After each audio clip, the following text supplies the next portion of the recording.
Diga comigo bem forte, campos, mais forte, diga campos e jardins. Evangelho de João, pode sentar, capítulo 6, a partir do versículo 1. Diz assim a palavra do Senhor: depois dessas coisas, vamos para o versículo, vamos um pouquinho mais para frente.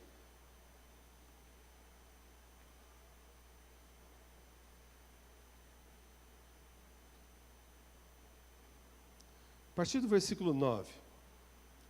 Está aqui um rapaz que tem 5 pães de cevada pequenos e 2 peixinhos. Mas o que é isso para tantas pessoas?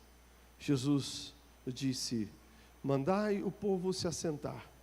Havia muita grama naquele lugar, fala comigo, campos. E assentaram-se os homens em número de quase 5.000. Então Jesus tomou os pães, deu graças, repartiu-os com os que estavam assentados, fez o mesmo com os peixes. Quando estavam saciados, ele disse aos discípulos: recolhei então os pedaços que sobraram, para que nada se perca. Recolheram-nos, encheram 12 cestos de pedaços dos 5 pães de cevada que sobraram aos que haviam comido. Vendo os homens o milagre que Jesus fizera, disseram: este verdadeiramente é o profeta que devia vir ao mundo.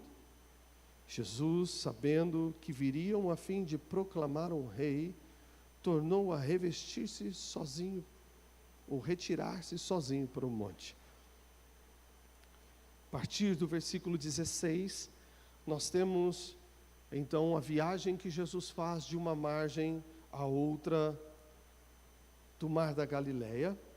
E no versículo 22, nós continuamos vendo o reencontro de Jesus com essa multidão que estava seguindo ele em vários momentos, e que estava com ele na multiplicação dos pães.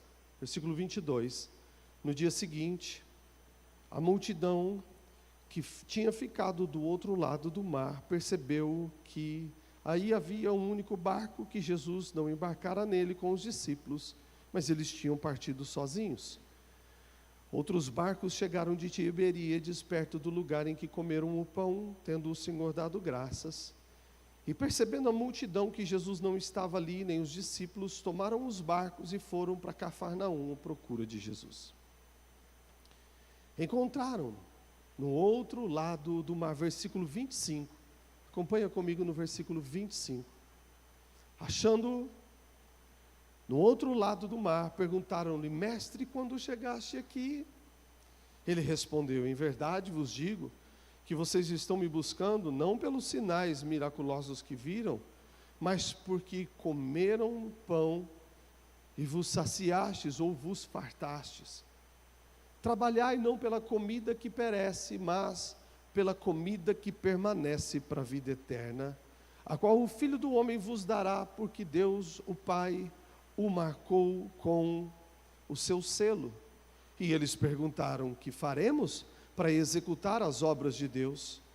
Jesus respondeu: a obra de Deus é esta: creia.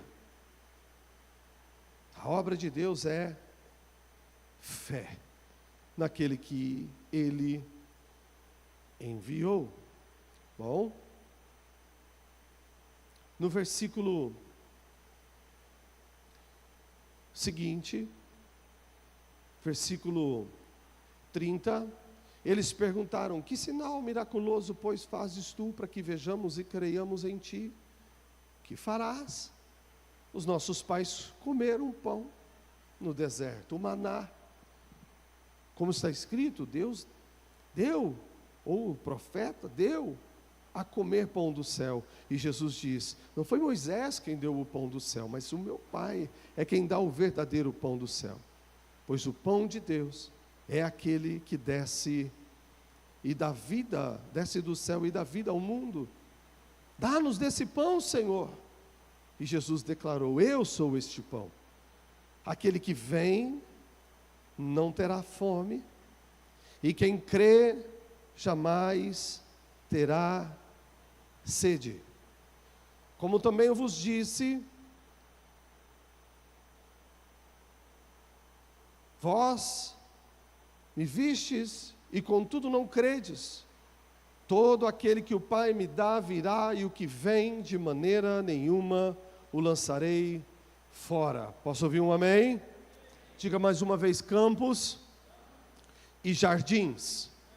Mais uma vez diga: campos e jardins. O que nós estamos vendo aqui é o momento de ação de Jesus com as pessoas nos campos. O texto diz que eles estavam em um gramado muito grande, uma grande relva. As multidões estão seguindo Jesus, pois têm visto os milagres que ele tem feito, as maravilhas que Jesus tem feito. Têm ouvido as palavras de Jesus, e para onde Jesus vai, a multidão segue. Jesus está vendo o número de pessoas que está seguindo, e ele não pode ficar dentro de casas ou só dentro da igreja, porque o número de pessoas é muito grande, e ele quer que o maior número de pessoas possível possa ouvir a sua mensagem, ouvir a sua voz e ver a sua bondade, ver o seu amor, a libertação, a cura, os sinais que ele está fazendo. Como o número de pessoas cresceu, o espaço precisa ser maior. Jesus está se posicionando em lugares estratégicos para atender a demanda da multidão, para atender o desejo da multidão. No versículo 2 deste capítulo, nós vemos que essa multidão que viu a multiplicação do pão e se satisfez, que cruzou o mar à procura de Jesus, querendo mais deste pão, a multidão que Jesus fala sobre não apenas satisfação natural, mas eterna, sobre o pão, que ele está se revelando como pão. Nós vemos o propósito dessa multidão em primeiro lugar. No versículo 2, a multidão seguia Jesus, porque via os sinais que ele operava sobre os enfermos. O versículo 2 está dizendo qual é o propósito, o coração dessas pessoas que estão seguindo Jesus. Por que eles estão indo atrás de Jesus? O que eles esperam ver de Jesus? O que eles querem ver de Jesus? A razão é: ele cura, ele toca na alma, ele liberta o espírito, e quando ele liberta o espírito, a alma, as pessoas são curadas, os doentes, eles agora são sarados. E porque a multidão tem esse propósito de seguir a Jesus, Jesus os reúne agora não no campo para cura, mas no campo para o alimento. Ele olha para a grande multidão, testa os seus discípulos e diz: e aí, onde nós vamos comprar pão, versículo 5, para todo este povo? E essa pergunta é um simples teste, é uma análise, uma sonda ao coração daqueles que estão andando pertinho com ele. Versículo 6 diz que era apenas uma prova, porque Jesus já sabia o que ele faria com essa grande multidão nos campos. Para o homem, a solução para a carência da multidão nos campos pode ser impossível, mas quando a multidão está nos campos, Deus já sabe exatamente aquilo que Ele quer fazer pela multidão. Diga comigo: campos e jardins. Enquanto a multidão procurava Jesus pela cura que Ele tinha, eles receberam nos campos o saciar de suas necessidades físicas.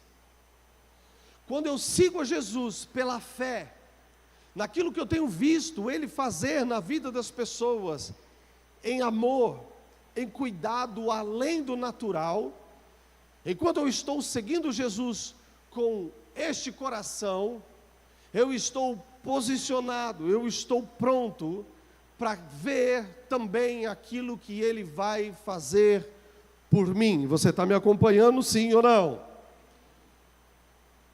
Eles estão acompanhando pela cura, mas agora eles têm a necessidade de pão, e porque eles estão procurando pela cura, o pão está pronto a ser disponibilizado para eles. Só que no versículo 15, tem um detalhe importante do propósito da multidão. A multidão agora quer coroar Jesus. Tem uma tradução que diz: a multidão decidiu coroar Jesus à força, estabelecer Jesus como rei à força. Eles olharam para Jesus e disseram: é este rei que nós queremos. É mais ou menos como quando o povo de Israel foi liberto do Egito. Olharam os povos tendo sobre eles seus reis e disseram: Deus, não queremos mais o Senhor reinando sobre nós, nós queremos um rei, assim como as outras nações têm. E escolheram para eles mesmos Saul como rei. E assim agora eles querem fazer com Jesus: coroar, proclamar Jesus como rei à força. O propósito da multidão agora mudou. E quando o propósito da multidão muda, e eles não querem mais entender qual é a posição de Jesus dada pelo Pai, mas querem colocar sobre Jesus uma autoridade de acordo com o julgamento, o juízo, a prioridade humana, é interessante que Jesus se retira. Aquele que está caminhando, andando e permitindo a multidão segui-lo pelos campos, aquele que para e conversa e ensina e faz maravilhas diante das multidões nos campos, quando a multidão nestes campos quer impor uma autoridade sobre Jesus, que não é o seu tempo devido, que não é a hora certa, que não é o declarado pelo Pai, que foge dos propósitos do Pai, o Senhor Jesus não se exalta com isso, Ele não se ensoberbece com isso, Ele não se alegra, Ele não elogia isso, pelo contrário, Ele se afasta, Ele se retira, pois Jesus entende que a legalidade da autoridade no reino de Deus não é aquela que o homem força, mas aquela que o Pai determina. Diga amém bem forte. Escute, talvez você está querendo forçar uma posição de autoridade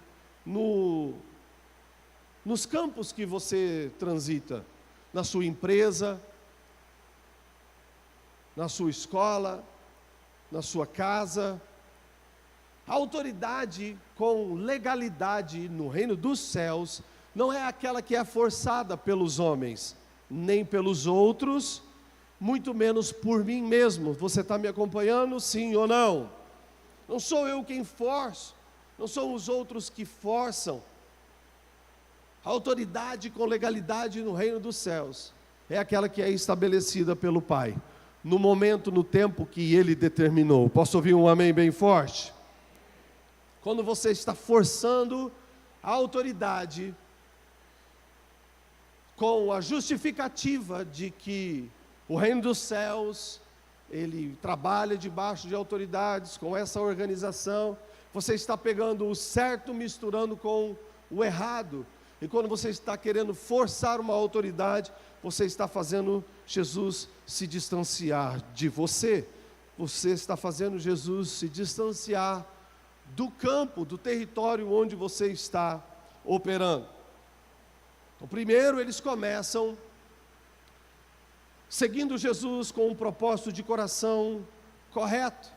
E este é o número 1 do tema da palavra dessa noite.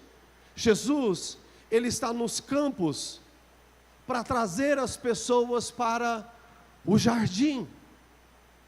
E as pessoas que estão com o propósito correto nos campos de seguir a Jesus são as que vão acessar o jardim que ele tem para elas. Diga amém. Quando o propósito da multidão nos campos, ele se distorce, Jesus está se retirando daquelas pessoas. E como Jesus é o dono, o construtor, o possuidor, e é quem leva para o jardim está ficando longe daqueles que estão nos campos. Não porque Jesus deixou de amar as pessoas, não porque Jesus abandonou os campos, não, mas é simplesmente um ajuste de propósito do coração. Jesus está nos campos, atraindo as multidões, as pessoas para o jardim. No versículo 24, que nós lemos, é o reencontro dessa multidão de um campo para outro. Eles vão até Jesus, eles querem mais de Jesus, mas o propósito do seu coração continua distorcido. Eles agora não estão indo mais atrás de Jesus, pelos sinais, pelas maravilhas, pelas palavras, pelas curas. Eles chegam até Jesus como quem não quer nada. E aí, Jesus, faz tempo que você chegou aqui. É mais ou menos pensando, bom, Jesus, se faz tempo que o Senhor chegou aqui, provavelmente o Senhor já serviu o café da manhã, e se o Senhor já, por acaso, serviu o café da manhã, a gente chegou atrasado, porque nós estamos atrás de pão. Jesus entende a motivação dos seus corações, e responde para eles no versículo 26, vocês estão me procurando agora, não é mais pelos sinais miraculosos. Os sinais que eu estava fazendo diante de vocês nos campos deixou de ser aquilo que satisfaria os seus corações. Agora a satisfação que vocês estão procurando não é de ver a minha ação, o meu cuidado e amor na vida dos outros. Agora a satisfação que vocês estão procurando é a de cada um de vocês. Vocês estão me procurando por causa dos pães, é por causa da satisfação natural. Vocês estão se empenhando, versículo 27, vocês estão trabalhando, vocês estão pondo esforços, vocês estão caminhando, vocês estão procurando os campos onde eu estou, para trazer as pessoas para o jardim, pela comida que perece, que quer realinhar o propósito do coração daqueles que estão nos campos, procurando por Ele. E Ele diz, escute, busque, trabalhe, opere, se empenhe pela comida que permanece para a vida eterna. Eu tenho o pão que sacia e satisfaz, sim, o seu corpo, a sua vida, a sua casa, a sua família, mas eu tenho também para dar uma comida que é para a vida eterna. Eu tenho essa comida para dar para vocês, pois assim o Pai determinou, o Pai escolheu que eu fosse esse caminho, esse veículo. O Pai escolheu que eu fosse o pão, o pão, o pão, o pão, o pão que desce do céu. Eu não sei no campo que você tramita, que você vive, eu não sei se você está só no campo ou se está no jardim, mas eu quero te dizer em nome de Jesus Cristo, nessa noite, se você está aqui de repente pela comida que perece, só pelo emprego, só pelo salário, só pelo dinheiro, se você se esforçou para estar na casa do Senhor nessa noite para receber uma resposta financeira, seja na área que for, de alimento, ou de casa, ou de carro, ou de empresa, deixa eu te dizer em nome de Jesus, esse não pode ser o único propósito do nosso coração. O Senhor tem uma comida que permanece para a vida eterna. Nós não vamos trabalhar só pelo que perece, nós vamos trabalhar, operar pelo que permanece. Dá um aplauso para Jesus bem forte, mais forte. Como eu vou trabalhar pelo que permanece?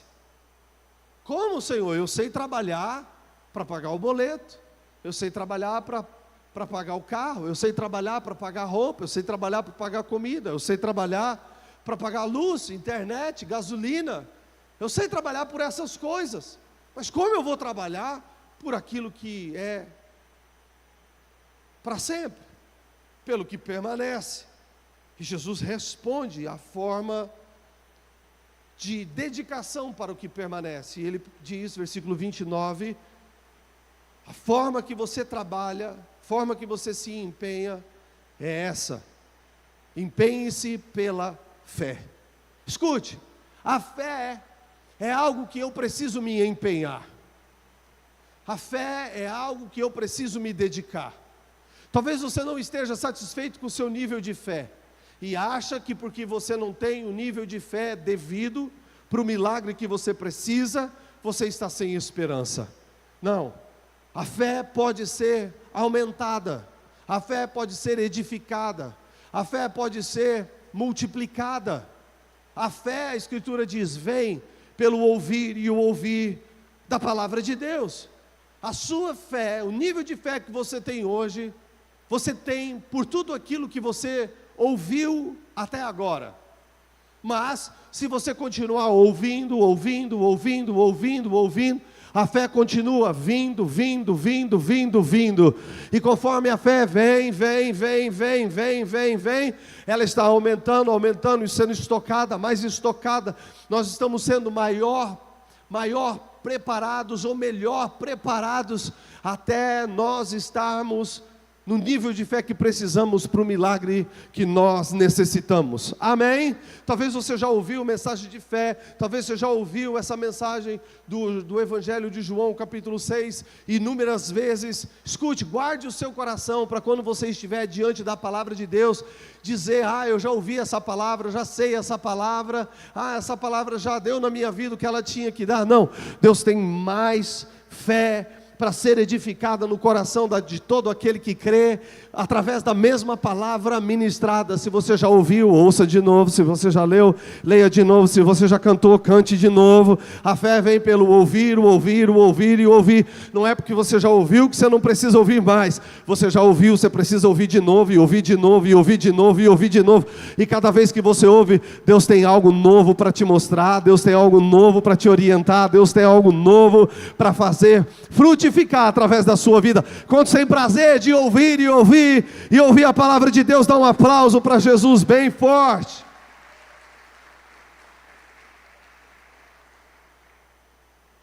Então agora, nós estamos vendo a multidão nos campos, já não mais satisfeitas pelo que Deus faz pelos outros. Deus, eu não quero mais ficar ouvindo testemunho dos outros, milagre na vida dos outros. O que o Senhor faz na vida dos outros? O que o Senhor fez pela vida de alguém? Não, agora eu quero saber das contas que eu tenho para pagar. Agora eu quero saber o que eu vou comer amanhã. Agora eu quero, sabe?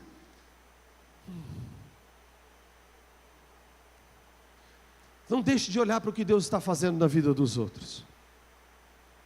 Testemunhos de fé, eles alimentam a nossa fé também.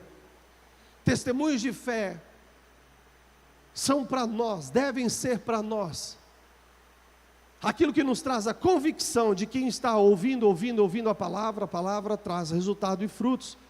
Então eu não ouço só a palavra, eu não escuto só a palavra, eu também vejo o que a palavra está fazendo na vida dos outros. E os milagres na vida dos outros agora edificam ainda mais a minha fé. Quando eu paro de olhar para o que Deus está fazendo na vida dos outros, quando eu paro de seguir Jesus, pela bondade dele derramada sobre os campos, eu começo a ter insatisfações na minha vida com aquilo que realmente permanece. Essa multidão está agora insatisfeita com a manifestação do poder de Deus. A manifestação do poder de Deus, o mover de Deus, transformação na vida dos outros, agora já não lhes importam mais. Eles estão nos campos, estão seguindo, estão procurando, estão buscando Jesus, mas insatisfeitos. E as insatisfações nas nossas vidas, elas podem ser causadas por nós mesmos. Olha o que diz o livro de Provérbios, capítulo 14, versículo 14. O que no seu coração... Tenta a ACF para a gente, por favor, Nandinha. Vê se vai estar próximo aqui da minha tradução. O que no seu coração comete deslize perfeito, se enfada dos seus caminhos. Mas o homem bom fica satisfeito com o seu proceder. O que no seu coração comete deslize, se enfada, se esgota, perde a satisfação da vida.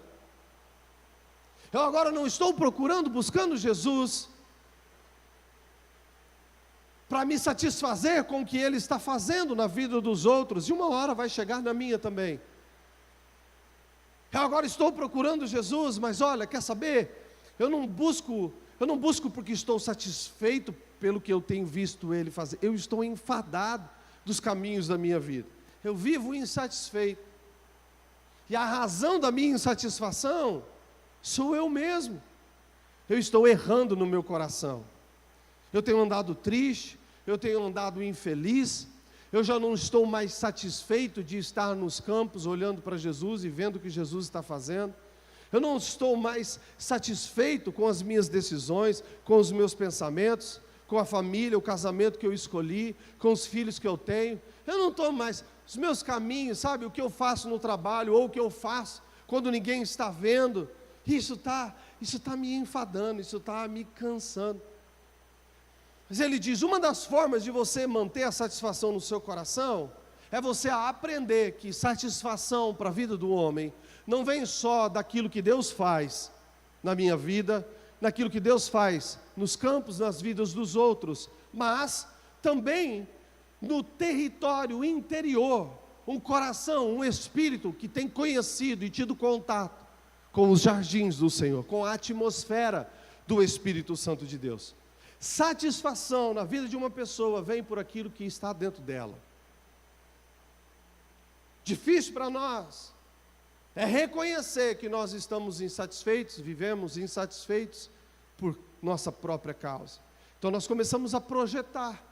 Eu estou insatisfeito com o meu trabalho por causa do patrão, por causa do cliente. Eu estou insatisfeito com a família por causa do filho, por causa do marido ou da esposa. Eu estou insatisfeito com a igreja, bom, por causa do louvor, por causa do pastor, por causa do irmão da igreja. Satisfação, ela pode ser gerada pelo próprio homem. E o homem precisa olhar para os seus caminhos e dizer, olha, eu tenho buscado viver em Deus, eu tenho buscado Jesus com motivações corretas, eu tenho valorizado a palavra, eu tenho crido na palavra, eu tenho ouvido a palavra, esse é um bom proceder. E eu não vou ficar esperando satisfação na minha vida só pelo pão no armário ou não, pelo dinheiro no banco ou não, pelo carro na garagem ou não, pela casa própria ou não. Não, eu vou saber que o meu proceder pode me dar satisfação, porque um bom proceder agrada ao Senhor, e quem agrada ao Senhor, Ele faz com que recursos chegam até na vida dele. Dá um aplauso para Jesus bem forte. Aleluia! Então nós estamos vendo Jesus nos campos. Agora, nós vamos para o segundo ponto, no segundo tópico dessa palavra, Jesus nos campos e jardins. E se Jesus vai aos campos para trazer as pessoas para o seu jardim, eu preciso entender que quando eu estou neste jardim, esse jardim, ele é precioso, muito precioso. E pelo jardim ser precioso, ele precisa ser apreciado por mim. Eu preciso encontrar, entendendo que estou no jardim do Senhor, satisfação nele. O meu jardim é precioso, ele precisa ser apreciado. Nos campos, Jesus te atrai para o jardim. Mas se você não apreciar o jardim, Você recua para os campos. Você volta a ser o branco nos campos necessitando ser colhido. Deus não nos chamou para os campos, Deus nos chamou para o jardim. Você que conhece e ama ao Senhor, ama Jesus, sabe que o que você tem na sua vida vem do Senhor, você precisa apreciar o seu jardim. Em Gênesis capítulo 3, versículo 6, Gênesis 3, 6, nós vemos um casal que estava exatamente no centro da vontade de Deus, onde o Senhor sempre sonhou para ele. Mas em determinado momento, o jardim não era mais suficiente. A insatisfação do jardim começou a conquistar o coração daquela mulher chamada Eva. E a forma da insatisfação do jardim, a forma da perda, da apreciação pelo jardim, veio através do foco, através dos olhos. Eva tirou os seus olhos do jardim. Ela deixou de apreciar os rios de água cristalina. Ela deixou de apreciar as árvores, inúmeras árvores com os seus bons frutos. Ela deixou de apreciar o relacionamento que ela tinha ali com o seu marido. Ela tirou os olhos do apreço que deveria ter o encontro com o Senhor todos os dias com eles. Ela deixou de apreciar aquele jardim com o seu ouro, as suas pedras preciosas, embelezando todo aquele lugar. E colocou os seus olhos naquilo que ela não poderia se satisfazer naquele tempo, naquele momento. A Escritura diz que Eva viu outra coisa que era boa, além do que estava no jardim, que ela deveria apreciar. Agora, o que ela não podia ter era mais agradável para ela do que os outros, mais interessante do que todo o contexto do jardim. Aquela árvore era desejável. Então, o que era bom para ela, agradável para ela e desejável para ela, não era mais toda a preciosidade do jardim. O seu foco foi tirado. E ao invés de apreciar o jardim, ela começou a apreciar mais o que lhe tiraria do jardim. Ela deixou de apreciar um jardim inteiro e colocou o seu foco no que ela não tinha. O meu jardim é precioso e precisa ser apreciado. Adão agora segue o modelo. E ao invés de apreciar o todo do jardim, ele começa a entrar de acordo com a esposa para apreciar o que não era deles. Quando eu deixo de apreciar o todo que Jesus me deu, eu acabo me distanciando daquilo que realmente me mantém vivo, daquilo que realmente me mantém feliz e daquilo que realmente me mantém em relacionamento com Deus. Quando eu deixo de apreciar o meu jardim, que é tão precioso, eu estou a um passo da queda, do erro, do desagradar ao Senhor. O seu jardim é a sua realidade de vida, é o seu contexto de vida. Olha as coisas que fazem parte do seu jardim. A sua casa, a sua família, faz parte do seu jardim. O seu trabalho, o seu emprego faz parte do seu jardim. Seus amigos que frequentam a sua casa, que você frequenta a casa deles, fazem parte do seu jardim. Sua cidade faz parte do seu jardim. Sua igreja faz parte do seu jardim. Sua célula faz parte do seu jardim.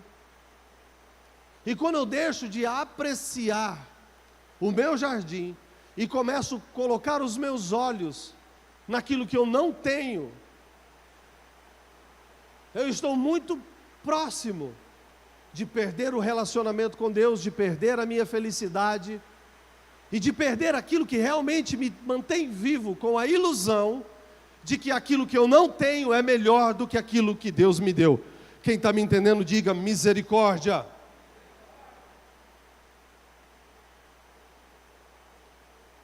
O meu jardim é precioso e ele precisa ser apreciado. Talvez você está vivendo insatisfeito, não é porque existe algo de errado com o seu jardim, mas é porque você perdeu o foco e você está olhando coisas boas fora do seu jardim, você está achando que o que é agradável está fora do seu jardim, e o que tem despertado desejo no seu coração é o que está fora do seu jardim. Talvez o seu jardim não está tão ruim assim, talvez você só deixou de apreciar o seu jardim como deveria, por falta de foco. Talvez o seu carro não está tão ruim assim.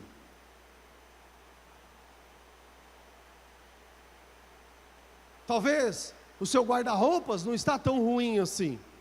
Talvez a sua casa não tem tantos problemas assim. Talvez o seu trabalho não é tão ruim quanto você está pensando. O problema é que nós deixamos de valorizar aquilo que nós realmente temos e ficamos olhando e dizendo: o carro do outro é melhor que o meu, é mais novo que o meu. Se eu tivesse um emprego, aquele outro emprego talvez eu estaria mais satisfeito. Se eu não tivesse esse patrão, talvez sua igreja não está tão ruim assim. O problema é que você deixou de apreciar o jardim que Deus te deu e está olhando para lugares que de longe parecem ser melhores, mais agradáveis, e por isso estão despertando desejos no seu coração. Em nome de Jesus Cristo, decida hoje a apreciar mais o seu jardim. Quero ouvir um amém. Escute, talvez o seu filho não é tão ruim assim. O problema é que às vezes a gente fica comparando os nossos filhos com os filhos dos outros e deixa de apreciar a identidade dos nossos filhos, a alegria deles, o jeitinho deles, as artes deles. E a gente fica pensando que se nós tivéssemos os filhos dos outros, então o meu jardim não é... Deus errou no meu jardim. Deus não errou no seu jardim. Vou dizer de novo, Deus não errou. Não existe nada de errado com tudo que Deus colocou no seu jardim. Posso ouvir um amém bem forte? Olha aqui, deixa eu te dizer, talvez a sua esposa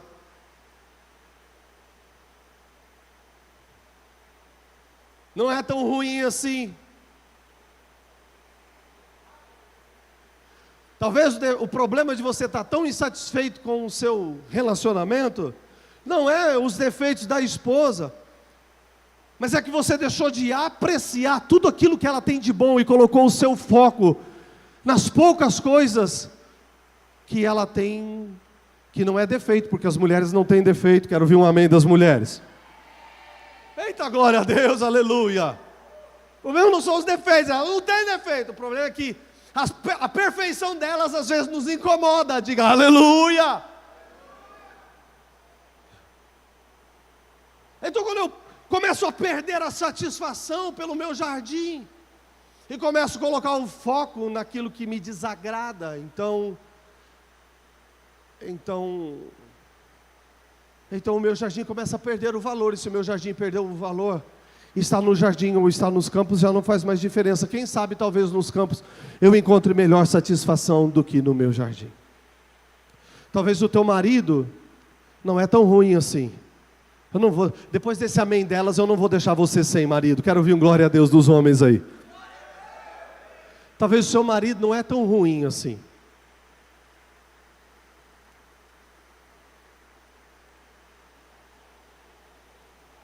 Talvez aqui você tem tirado os olhos de tudo aquilo que é bom nele. Talvez você tenha deixado de apreciar as coisas boas que ele tem, e o teu foco está naquilo que vai te trazer insatisfação.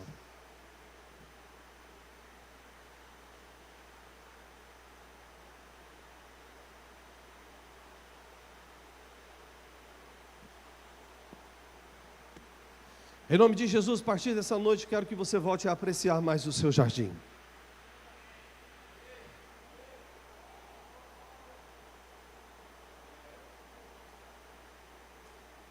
Sabe, quando a gente deixa de apreciar, a gente deixa de respeitar, a gente deixa de receber o que de bom aquilo tem para nos dar. Quando a gente deixa de apreciar, a gente deixa de ser grato. E a falta de apreciação é um sintoma de orgulho, de soberba. A falta de apreciação são sintomas de altivez. Escute, talvez teu pastor não pregue tão ruim assim. É você que deixou de apreciar as palavras que o Espírito Santo tem ministrado sobre a sua vida. Mas quando eu deixo de apreciar, eu estou dizendo, o pastor prega ruim demais. Por quê? Porque eu deixo de apreciar? Porque eu prego muito melhor que isso. Porque eu conheço quem faz muito melhor que isso. Quando você deixa de apreciar, você diz, eu não vou seguir esse conselho, porque, na verdade, o problema é a soberba. Na verdade, sou eu quem tem as respostas. Sou eu quem sei o caminho. Ele não sabe de nada. Quando você deixa de apreciar o marido, é um sintoma, é um sinal de que o orgulho está presente. Para que eu vou ouvir esse homem? Ele já errou tanto, ele já falhou tanto. Escute, às vezes na falta de apreciação, você está deixando de entrar em acordo com o seu marido, com uma revelação que ele teve do céu, uma semente que ele recebeu do Espírito Santo, que pode mudar a vida do casal e da família para todo sempre. Mas quando eu não aprecio o meu jardim, eu perco os frutos que ele pode trazer para mim. Você vai sair daqui hoje mais apaixonado em nome de Jesus Cristo. Eu quero ouvir um amém. Eu disse, você vai sair daqui hoje mais apaixonado em nome de Jesus Cristo. Eu quero ouvir um amém. Quer ver como você faz para você apreciar mais o seu jardim? Eu quero fazer um desafio para você aqui. Era para eu ter comentado isso contigo na semana passada, mas eu acabei, pela correria e tal, Santa Ceia, apresentações e tudo mais. Mas eu preciso preparar o seu coração aqui para esses últimos 45 dias do mês. E isso é algo que o Espírito Santo ministrou ao meu coração, e eu estou fazendo na minha casa, e eu gostaria muito que você recebesse isso, colocasse na sua vida. Quero que você, se você estiver de acordo com isso, faça um pente fino na sua casa. Quero que você abra o seu guarda-roupa, e você tire do seu guarda-roupa, e você decida,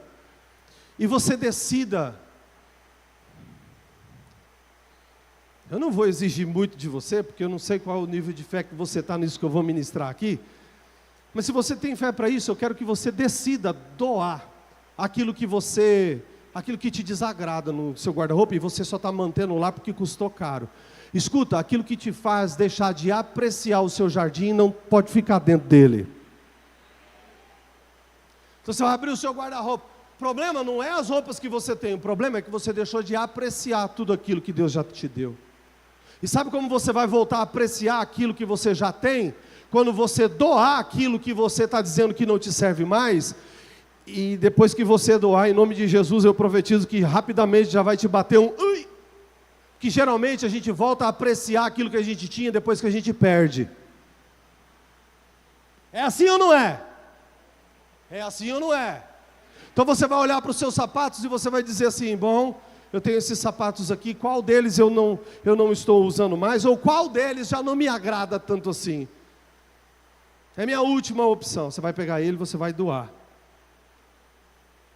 Aí aqui eu entro, se é difícil para você fazer isso, eu não vou doar não. Escuta, eu quero que você faça uma limpa na sua casa, tira tudo que te desagrada do seu jardim. Se for difícil doar, põe à venda. Venda, não tem problema. Mas se livre daquilo que te traz insatisfação dentro do seu jardim. Posso ouvir um amém? Seu carro está ruim? Doa ele. Quem está precisando receber um carro de oferta? Você, calma, não se pode. Quem não tem, está precisando receber um carro de oferta aí, levanta a mão. Olha aí, querido, que terra fértil para você doar. Eu não gosto tanto dessa moto, a cilindrada dela não me agrada tanto. Doa ela.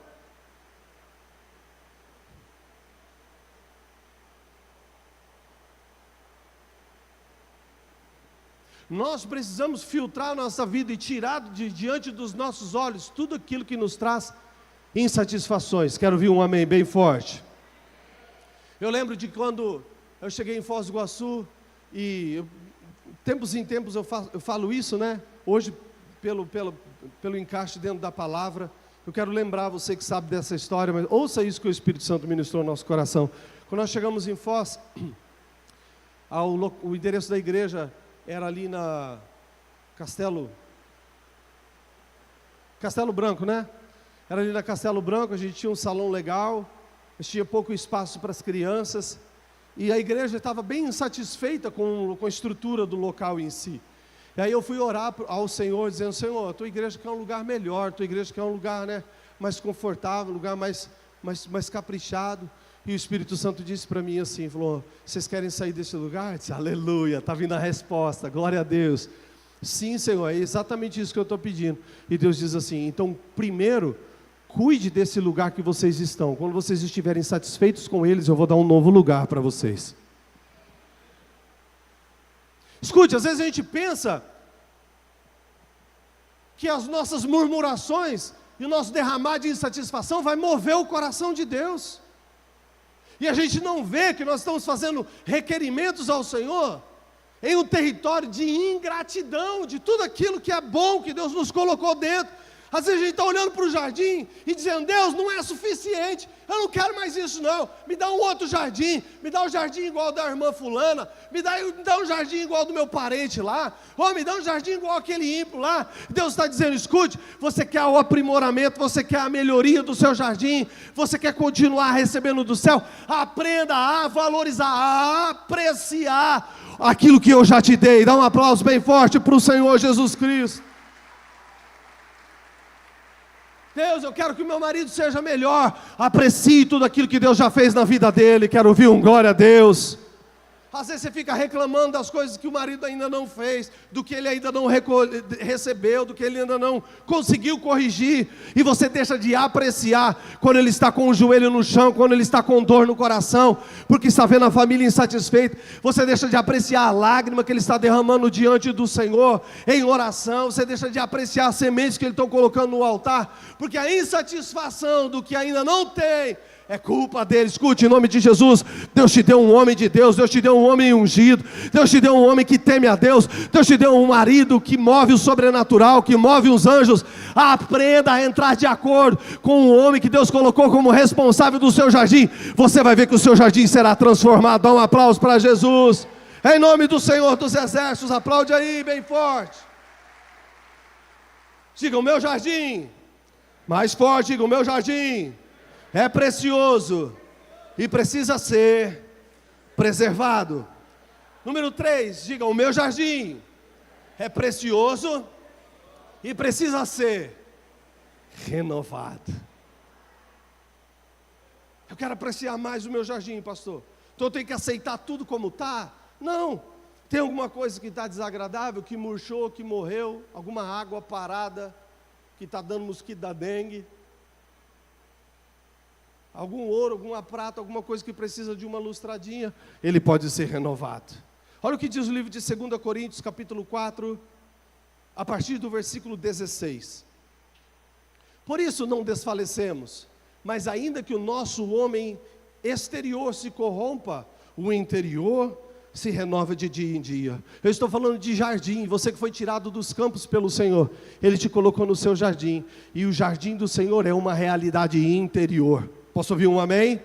E ainda que por fora as coisas estejam corrompidas, corroídas, sujas, desorganizadas, O Senhor está dizendo, a resposta não está no exterior, a resposta está no renovo do seu interior. No renovo do seu interior. Jesus quer renovar você. Jesus quer renovar o seu jardim. Jesus quer renovar você. Jesus quer renovar o seu jardim. O seu jardim é precioso e precisa ser renovado. Olha o versículo 18. Ele nos mostra como nós vamos renovar no nosso dia a dia. Como? Como eu me renovo a cada dia? Não colocando a minha atenção, o meu foco, os meus olhos naquilo que se vê. Eu não fico olhando para aquilo que me vê. O meu foco não está naquilo que vai me gerar as minhas insatisfações. Eu entendo e identifico, beleza. É notado, está anotado, está na lista, precisa ser renovado. Mas agora o meu foco estará nas coisas que não se vê. No jardim que eu quero. Naquela paz, no ambiente que está dentro de mim. Porque as que não se veem são temporais. As que não se veem são as eternas. O Senhor quer renovar o seu jardim. Seu jardim é precioso e você não precisa sair dele. O seu jardim é precioso, ele precisa ser apreciado, ele precisa ser renovado. E a forma que você vai fazer isso é tirando o seu foco daquilo que não está como deveria, colocando o seu foco nas coisas que são eternas. E as coisas que são eternas são as coisas que vão trazer de volta ao seu coração a satisfação por tudo aquilo que Deus te deu. Posso ouvir um amém? E um aplauso bem forte ao Senhor? Depois que Jesus ressuscita, Ele está falando sobre a fé. Ele está se apresentando para que os discípulos creiam na promessa que Ele fez de ressurreição, vida e ascensão. Então os homens estão crendo, eles estão acreditando, mas nem todos. Então Jesus se apresenta para Tomé e diz: escute, está vendo? Toca, olha aqui os meus furos, coloca o seu foco no lugar correto, eu não estou morto, o jardim está disponível, as promessas estão disponíveis. Toca, tocou? Sim. Está me vendo comer? Viu que eu ressuscitei? Não sou só um espírito aí, um espírito vagando. Está vendo que eu ressuscitei por completo, meu corpo reviveu? Sim. Aí Jesus diz para ele assim: agora que você vê, você está crendo? Felizes são aqueles que não veem, mas creem.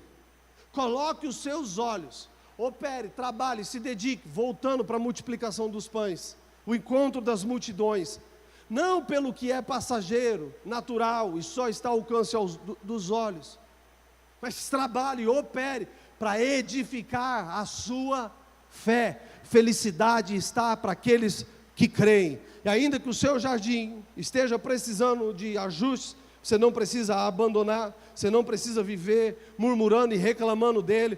Talvez você já tenha percebido que ficar murmurando e reclamando com o marido não resolve, com o filho não resolve, com a esposa não resolve, com Deus não resolve. Então o que eu faço, pastor?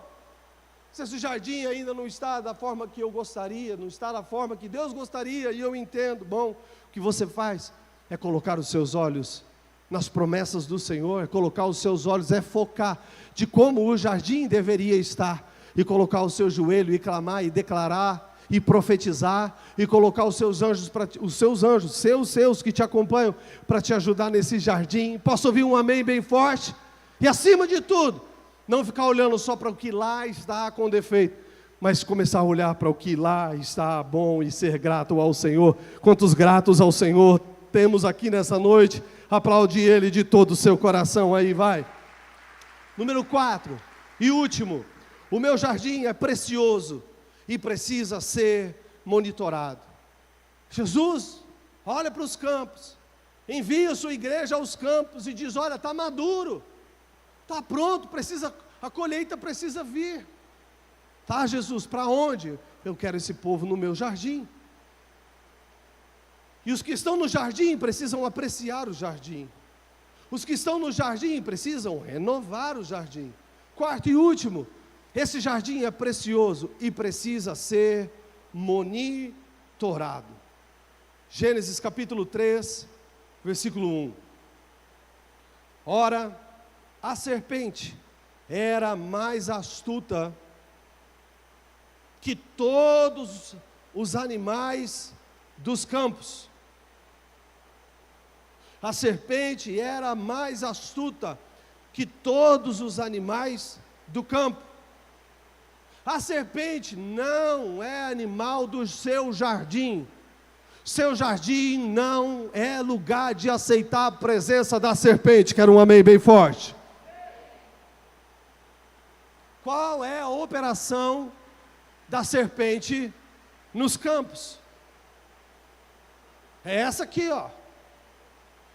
Essa serpente disse à mulher: é assim que Deus disse: não comereis de toda a árvore do jardim.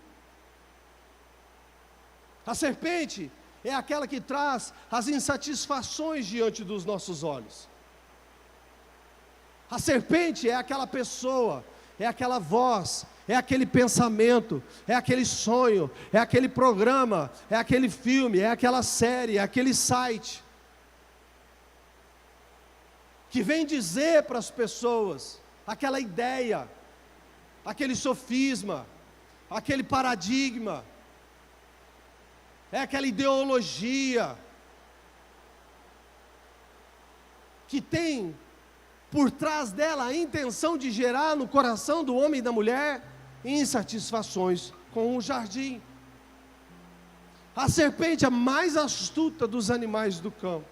Quem é do campo não entende do jardim.